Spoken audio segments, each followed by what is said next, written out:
कोकण गर्जन आणि स्वराज दर्शन news channel मध्ये काही स्वागत आहे.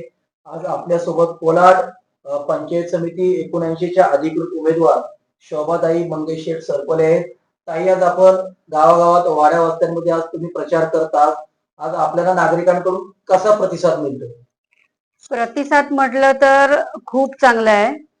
तरुणांचा, वृद्धांचा, सगळे आई बाबा अगदी डोक्यावर हात ठेवून आशीर्वाद देत आहेत. कारण आपण तिथे जाऊन सगळ्या त्यांच्या समस्या विचारल्या, जाणून घेतल्या. तरुण मुलांना कामं नाहीयेत, ती इकडे तिकडे असे फिरतायत. आई बाबांना पाण्यासाठी जावं लागतंय, जरा पुढे इकडे तिकडे. पाण्याच्या समस्या जाणून घेतल्या. रस्ते नाहीत व्यवस्थित, घरं नाहीत व्यवस्थित. ते सगळं मी जाणून घेतलं तिथे पोहोचून.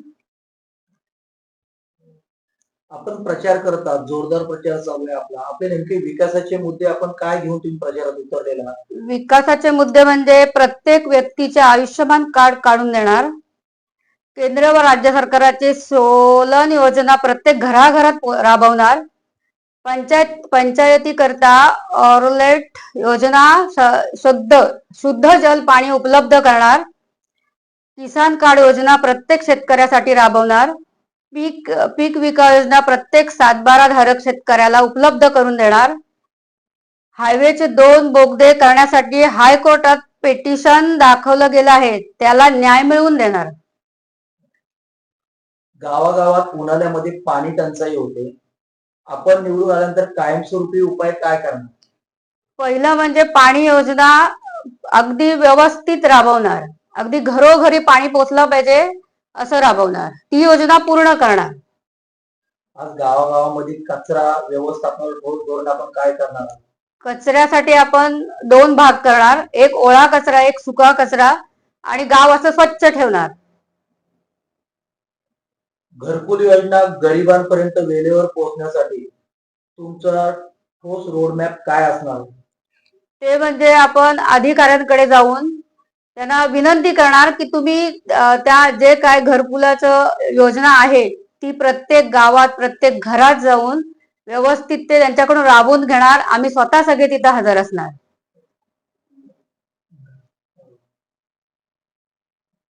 तलाठी ऑफिस मध्ये कामासाठी शेतकऱ्यांना एक नाही तर 4-4 फेऱ्या माराव्या लागतात. तुम्ही निवडून आल्यानंतर त्या फेऱ्या कमी होतील का? नक्की नक्की होतील.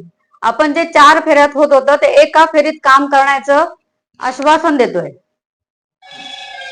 खेडेगावामध्ये डोंगरालगतची जी गावं आहेत त्या गावामध्ये जे अंतर्गत रस्ते आहेत ते अजूनही खड्ड्यांनी भरले आहेत. गावोगावी रस्ते झालेले नाही. त्याच्यावरती आपण उपाययोजना काय करणार? उपाययोजनामध्ये जे रस्ते खराब आहेत त्या रस्त्यांची योजना पूर्ण राबवणार आणि ते रस्ते अगदी क्लिअर करून घेणार चांगल्या पद्धतीत. 10वी-12वीच्या विद्यार्थ्यांसाठी मार्गदर्शन केंद्र तुम्ही सुरू करणार का? नक्कीच करणार. 10वी-12वी नंतर या केंद्राची खरोखर मुलांना गरज आहे, विद्यार्थ्यांना, आणि ती गरज आपण नक्की पूर्ण करणार. मॅडम, काही ठिकाणी अशी चर्चा चालू आहे, वाढीव वीज बिल संदर्भात सगळे नागरिक वैतागलेले आहेत. कारण का युनिट जास्त येतात, त्याच्यावरती तुम्ही काय करणार आहात? आपण स्वतः तिथे MSEB बोर्डात जाऊन व्यवस्थित चौकशी करणार, बाबा हे कसं का आणि का होतंय, आणि ते आपण नागरिकापर्यंत पोहोचवणार योग्य. महिला बचत गटांना बाजार मिळवून देण्यासाठी आपण काय करणार? आपण त्यांना गृहउद्योग चालू करून देऊ आणि त्यांना बाजारभाव असं मिळवून देऊ. महिलांना उद्योगासाठी कर्ज प्रशिक्षण मिळवून देणार का? नक्कीच कर्ज प्रशिक्षण सगळं मिळवून देऊ आपण. तरुणांना रोजगारासाठी गाव सोडावं लागतं, स्थानिक रोजगार कसा निर्माण करणार? तरुणांना वृद्ध आई बाबा गावाला सोडून पोटासाठी शहरात जावं लागतं आणि ते मुलांबरोबरच राहतील याच्यासाठी आपण MIDC आता चालू आहे आपल्याकडे काम. तिथे तरुणांना काम मिळवून देण्याचा प्रयत्न करणार आणि ते पूर्ण होईलच आपल्याकडून, असं एक आश्वासन देते.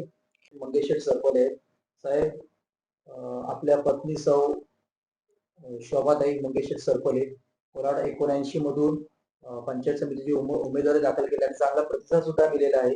आपल्याला एक मुख्य प्रश्न आहे, मुंबई गोवा हा महामार्ग NH-66 कोलाड येथे VUP अंडरपास भोगण्यासाठी आपण 7 दिवस साखळी उपोषण उभारलेला. नंतर तहसीलदार यांच्या मध्यस्थीने उपोषण तात्पुरतं स्थगित करण्यात आलं होतं. नागरिक असे विचारतात की आता त्याचं काय झालेलं आहे? अच्छा. गोवा मार्ग जो आहे तो आज जवळजवळ 14 वर्ष हा काम रखडलेला आहे. त्यानंतर राहिला ब्रिजचा प्रश्न. त्या ब्रिजचा प्रश्न असा आहे की छोटे मोठे धंदेवाले सुद्धा आहेत आणि राहिला हॉस्पिटलचा विषय. तर हॉस्पिटलसाठी किंवा जर उद्या मयत झाला तर मयतासाठी सुद्धा 1 किलोमीटर पुढे जाऊन आपल्याला यावं लागतो. त्यासाठी आम्ही तो उपोषण केलेला होता. पण आता काय केलेलं आहे का आम्ही हायकोर्टामध्ये पिटिशन दाखल केलेली आहे आणि मंत्रालयामध्ये भरतशेठ गोगावलेंच्या माध्यमातून आपल्या सगळी कामं व्यवस्थित चालू आहेत आणि आज ना उद्या त्याला न्याय मिळणार आहे. आणि तो न्याय मिळाल्याच्या नंतर जे नाक्यामधली जी सगळी आपली लोक आहेत ती सुद्धा खुश होतील आणि ती बघा आज उद्या काय जल्लोष होईल तो. कारण आम्ही जी आता जी सगळी कामं घेतलेली आहेत हातामध्ये त्या त्या गोष्टीचा पाठपुरा केल्याशिवाय आम्ही पाठी गप्प बसणार नाही. वरच्या पट्ट्यांमध्ये अनेक गावं आहेत. त्या गावांमध्ये फोनला नेटवर्कच मिळत नाही. तुम्ही ठोस पावले काय उचलणार? नेटवर्कसाठी तर म्हटला तर आमचे खेडेगाव आहेत सगळे आणि त्या खेडेगावामध्ये नेटवर्कचा भरपूर प्रश्न आहे. तरी सुद्धा मी बराच काय म्हणजे एअरटेल असेल आणि बाकीचे जिओ वगैरे असेल ह्या नेटवर्क आहे ह्यांच्यासाठी मी एवढा व्यवस्थित हे केलेलं आहे का पुढच्या वेळेस म्हणजे जवळजवळ जातील 2-3 महिने अजून माझ्या ह्याच्यासाठी. पण 2-3 महिन्यानंतर तुम्हाला नेटवर्क पॉवरफुल असेल आणि सगळे सिम व्यवस्थित चालतील. त्याच्यासाठी आम्ही एक मोर्चा पण काढणार आहोत आणि मुलांसाठी रोजगारासाठी बोललेलो आहे. त्यासाठी मुलं हजारोच्या संख्येने आम्ही मोठा मोर्चा काढणार आहोत. खेळ आपण स्वतः दानशूर व्यक्तिमत्व राहिला. कबड्डी असेल, क्रिकेट असेल, वारकरी संप्रदाय असेल, बरोबर आहे. त्यासाठी आपला मोठा योगदान झालेलं आहे आणि आता आपण प्रचारामध्ये स्वतः उतरलेले आहेत. आपल्याला कसा प्रतिसाद मिळतो? आता प्रचाराचा जर म्हटलात तर तुम्ही पत्रकार बंधू आहोत, तुम्हाला तर माहिती आहे का प्रचार कसा चालू आहे.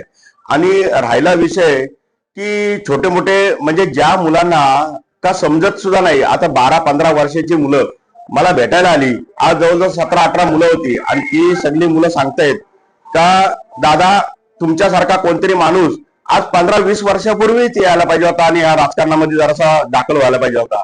पण आज तुम्ही एवढ्या उशिरा का नाही होईनाय पण आलेत.